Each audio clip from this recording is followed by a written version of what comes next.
niekedy stretneme. Dovidenia.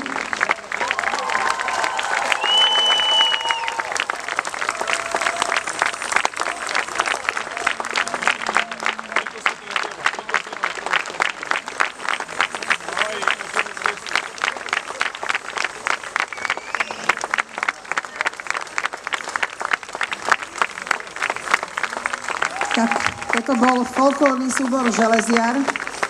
Neviem, či aj vy to tak máte, keď odchádza takýto folklórny súbor, dívate sa na nohy, aby ste nespadli, lebo ja dodnes nepochopím, ako sa takto dá fungovať vo vlastnom tele. Ako toto som videla prvýkrát, že aj hudba si napokon zakrepčí. Tak v každom prípade už v tejto chvíli a o tomto čase